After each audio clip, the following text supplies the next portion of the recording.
For the first time in her history, the grim tide of war flows to Australia's shores. The threat of a Japanese attack on the Commonwealth, which Australians had long spoken about, has now become reality.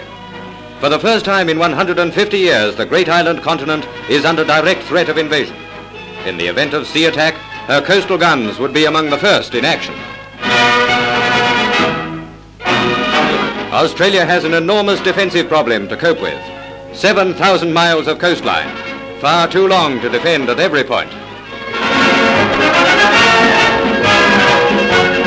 Wire cannot stop an enemy, but it can impede his progress and allow defenders to slash his ranks with concentrated fire. In Victoria, large bodies of troops go to man specified defences. The advance party is comprised entirely of diggers of the last war, the retreads, as they call themselves, of this. Typical types, the old and bold, the Gallipoli breed.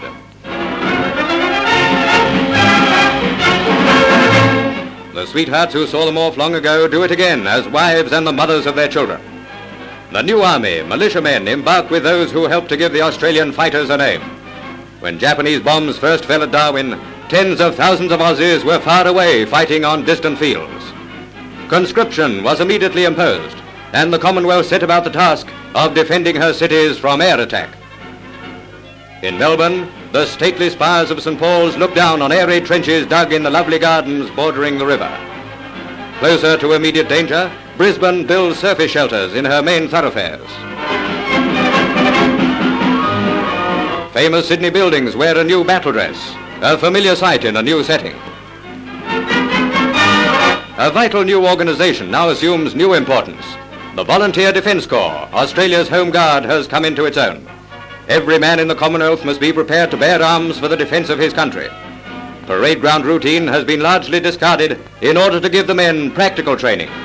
Clerks and managing directors serve side by side as privates in the VDC.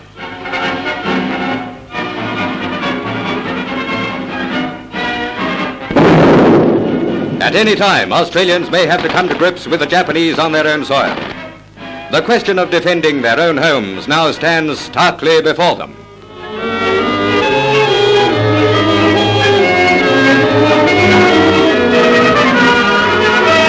Australian-made anti-aircraft guns may, even at this moment, be engaging Jap raiders over Darwin, Broome, Wyndham, or elsewhere in that sparsely inhabited Northern Territory.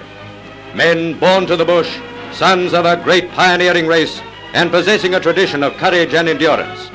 These men know how to fight.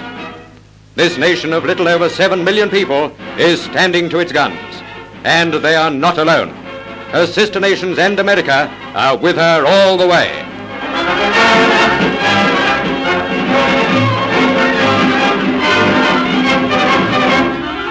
If and when the time comes, the diggers under General Blamey will prove in undeniable terms that their country can give as well as take it. Australia stands to arms.